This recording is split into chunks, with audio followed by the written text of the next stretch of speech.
Hello once again, my wonderful friends. It is time for more Tales of the Neckbeard variety.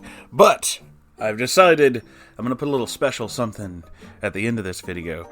Stick around and find out. From Reddit user Sassy Lemons, this is the Epic of Fredbeard.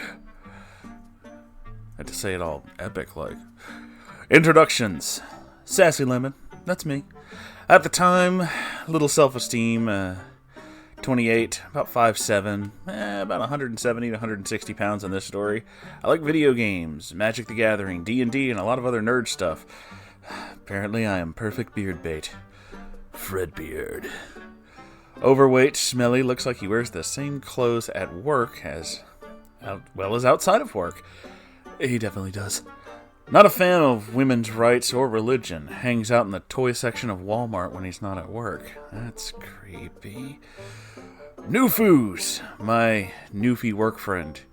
Hates neckbeards and people that kick others when they're down. Really nice guy. D, the assistant lead hand. She's a minor character at the beginning, but she rotates people through the sections of the line. The setting was a recycling plant / garbage sorting job I did during all this. Long hours, low pay, dangerous work.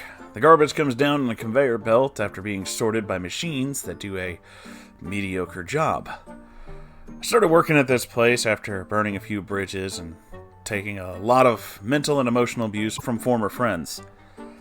I was in a bad headspace as a result, so I felt like I fit in with the garbage really well, despite being a very mild germaphobe. But I could listen to music while I worked, so I blocked out a lot. I sort of fit in with some of the people I worked with back then. There's no real issues. Newfoos started soon after I did. We got along and became work buddies eventually. Then, Fredbeard came. Back.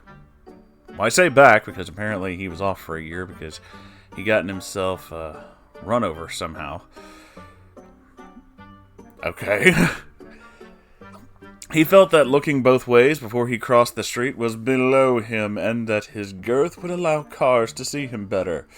Unfortunately, he underestimated ice and his gravitational pull.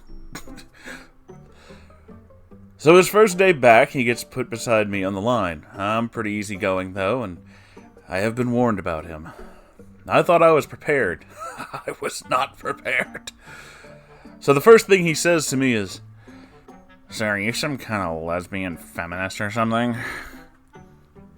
I am Le Choc.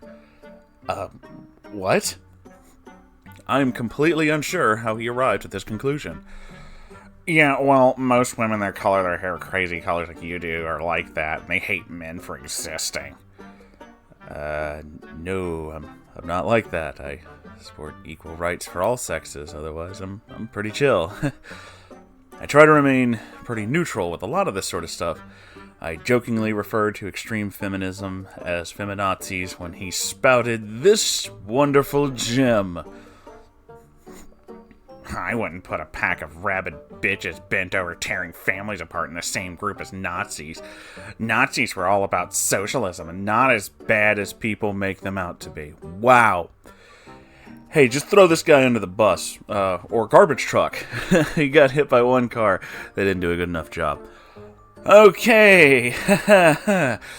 Nervously laughing, thinking he's just making a really strange joke. He goes on to try to paint Nazis in a good light. Classy. I'm just trying to do my job and not form any damning opinions yet. I thought he was fucking with me. I really did. I just want to keep my job and get out of debt. Hey, how do you feel about Muslims? Moonhorse is instantly very uncomfortable with where this might go.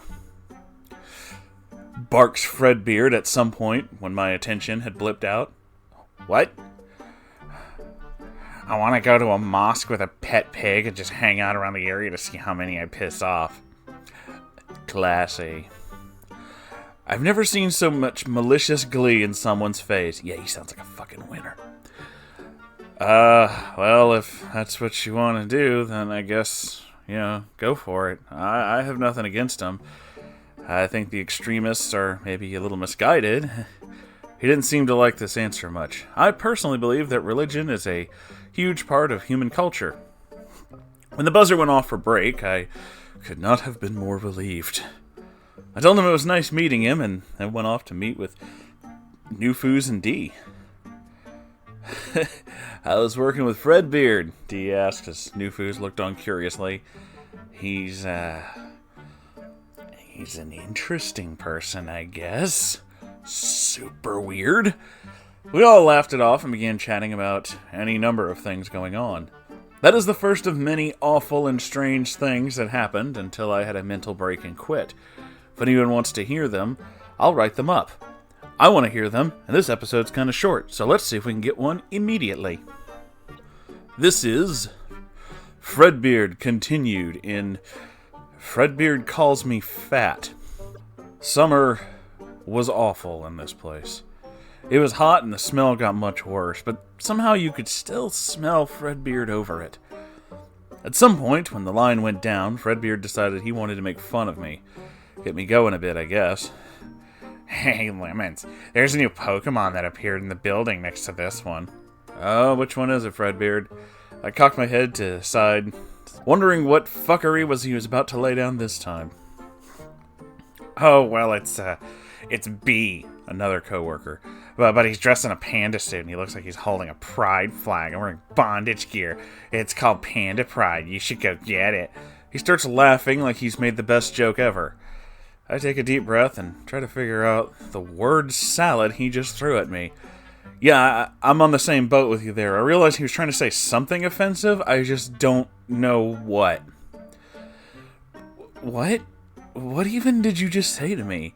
I feel like you just unloaded some deep-seated fetish you have on some repressed feeling for B. Maybe you should talk to a counselor about this. Or B, maybe? Like, dude, I'm the wrong person for this sort of confession. I said, unable to stop myself. I'm proud of you. Laughing half at him and half in confusion, like, where did this shit come from? More importantly, why? A few other people around me start laughing as well. He slunk off for about 20 or 30 minutes. He came back over with a box for an inflatable sex doll called Fatty Patty. Keep in mind that I still have some issues with self-esteem. I've been overweight most of my life. This was the first time I was at a reasonably healthy weight.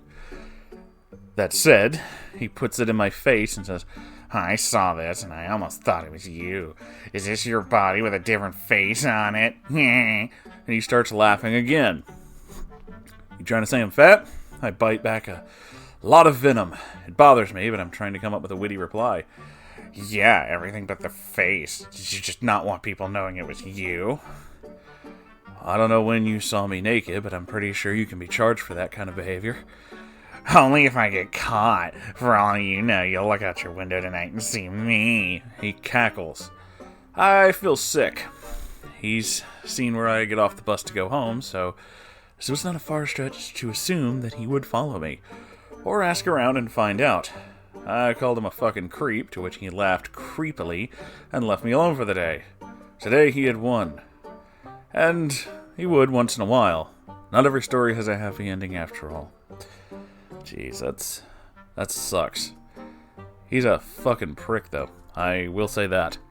So, in the beginning of this video, I said that I was going to do something specific. So, I started a little AMA project for reaching 1,000 subs. If you go to the subreddit, that post should still be up there. I posted this, and I only got a few responses, so I'm just going to read them one per episode for now. I was going to do a whole podcast, but, there's not enough. If you want to still submit your own, though, that link is still up. All you have to do is go to the subreddit, r/Moonhorse Stories, and submit your own. So, first question. From Reddit user Vanilla Rose T.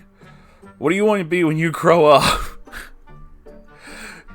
You assume I haven't grown up. It's incredibly flattering.